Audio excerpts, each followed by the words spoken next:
Assalamualaikum warahmatullahi wabarakatuh. Kami dari kelompok 13 dengan anggota kelompok Farihatul Syifa Aziza, Farah Hasna Zabia, Elza Famai, dan saya Indai Prameswari ingin memaparkan makalah yang berjudul tentang dilema keputusan sertifikasi halal jamu Gadu Jati.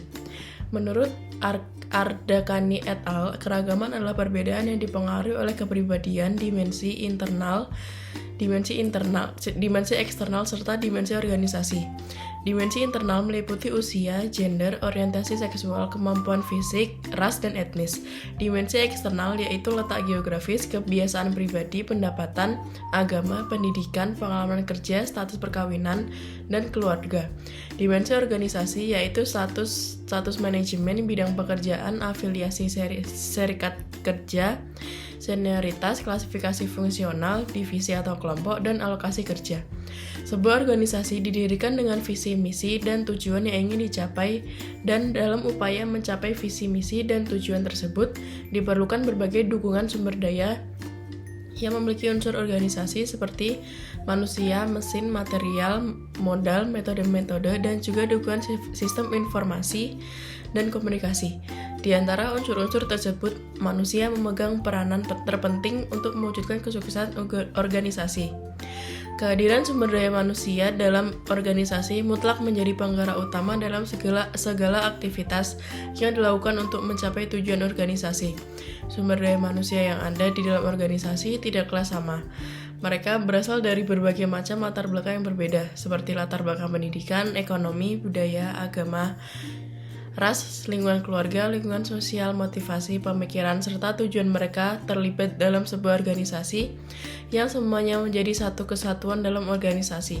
Manajemen organisasi yang baik harus mampu melihat kondisi ini untuk dapat menciptakan kinerja yang baik untuk mencapai tujuan organisasi.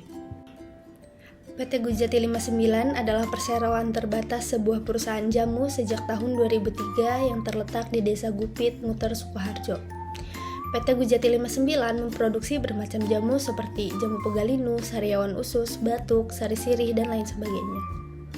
Jamu Gujati pada awalnya dipasarkan dengan nama Jamu Gunung Jati, sesuai dengan nama perusahaan yaitu Perusahaan Jamu Gunung Jati, yang didirikan pada tanggal 22 Desember 1889 di daerah Cirebon.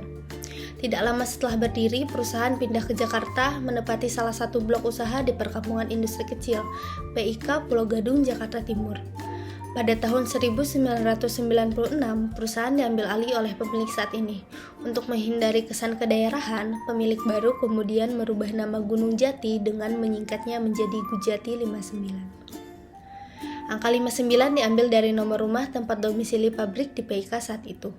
Selanjutnya bergabung sebagai partner usaha pemegang saham Insinyur Agung Suksena yang kemudian dipercaya sebagai pengelola atau direktur utama perusahaan.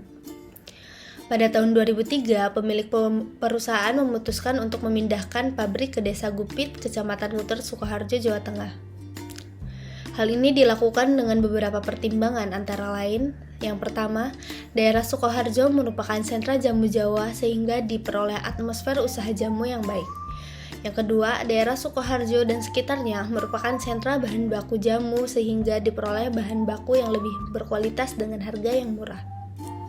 Yang ketiga, tenaga kerja berlimpah dengan karakter baik seperti rajin, ulet, pekerja keras. Serta yang keempat, pemerintah kabupaten sangat mendorong tumbuh perkembangan dunia usaha, terutama usaha jamu.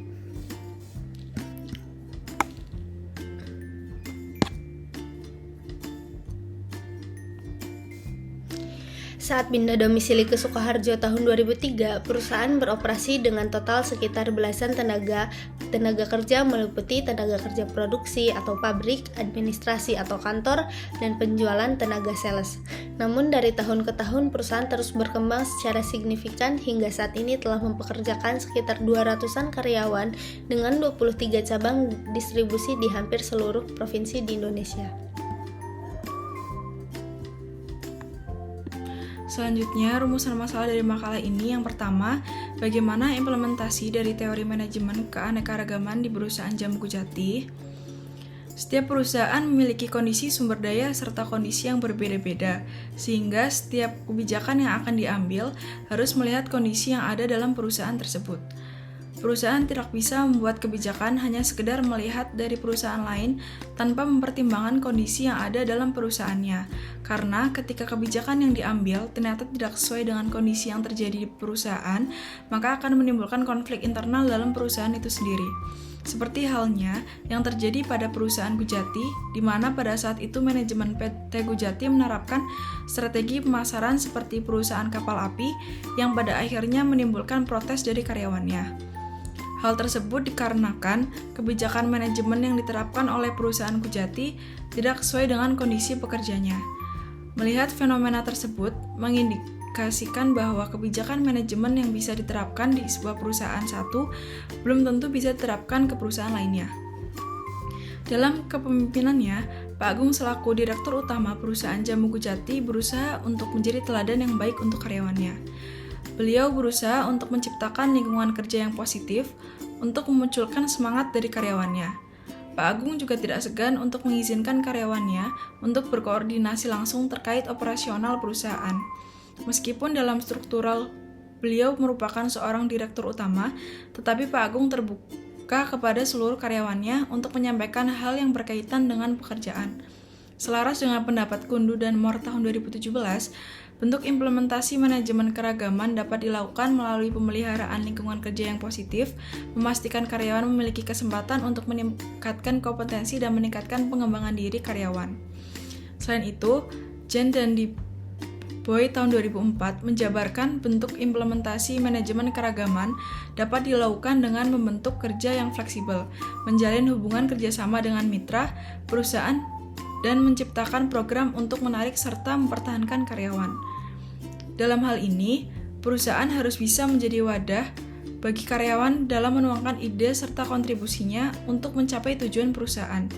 Perusahaan juga harus bisa menciptakan lingkungan kerja yang positif sehingga karyawan termotivasi untuk meningkatkan kinerjanya melalui persaingan yang sehat. Pembahasan yang selanjutnya yaitu nomor 2. Bagaimana proses manajemen keanekaragaman di perusahaan Jamu Gujati dalam mencapai tujuan perusahaan? Kebijakan manajemen yang diberlakukan oleh Pak Agung juga memegang prinsip-prinsip keagamaan. Melihat keberagaman keyakinan di dalam perusahaan, proses penilaian kinerja karyawan dilakukan secara objektif, yaitu didasarkan pada prestasi serta dedikasi yang dimiliki karyawan. Dengan begitu, karyawan akan semakin termotivasi untuk meningkatkan kinerjanya. Dan di samping itu, perbedaan yang terjadi dalam perusahaan tidak akan menjadi hambatan bagi perusahaan, melainkan dapat menciptakan lingkungan kerja yang harmonis.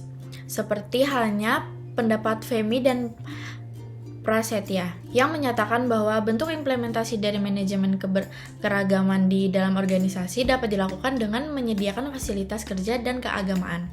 Untuk mendukung kegiatan karyawan, memberi cuti, pemberian jaminan kesehatan, dan memberikan wadah aspirasi melalui serikat pekerja dalam perusahaan. Strategi yang diambil oleh manajemen perusahaan Gujati untuk mendapatkan sertifikat halal MUI merupakan keputusan yang memberikan dampak besar bagi perusahaan. Hal tersebut menyebabkan adanya perombakan pengecekan ulang terhadap bahan-bahan pembuatan jamu untuk memastikan halal dan tidaknya. Selain itu, perusahaan juga harus melakukan reformulasi komposisi jamu serta kemasan untuk mengurangi biaya produksi. Seluruh tim operasional dalam pembuatan jamu harus menyesuaikan perubahan yang dilakukan oleh manajemen perusahaan. Perubahan yang dilakukan adalah semata-mata untuk meningkatkan kualitas dari produk perusahaan. Memang tidak mudah dalam melakukan perubahan di dalam sebuah perusahaan, tetapi bukan berarti perubahan tidak dapat dilakukan. Perubahan dapat dilakukan secara bertahap, serta menyesuaikan dengan cara yang ada. Beberapa orang memiliki alasan untuk menolak melakukan perubahan, di antaranya seperti takut akan hal yang tidak diketahui, kebiasaan terganggu, hilangnya kepercayaan diri, dan beberapa alasan lainnya. Tetapi seorang pemimpin harus melakukan perubahan jika memang perubahan tersebut diperlukan dan dapat membawa perubahan yang baik bagi perusahaan. Selanjutnya, yang terakhir, kesimpulan. Perbedaan atau keragaman tidak mungkin dipisahkan dalam kehidupan organisasi. Keragaman menciptakan suatu keselarasan dan harmoni yang akan membentuk kultur organisasi yang akan mendukung capaian tujuan perusahaan apabila mampu dikelola dengan baik.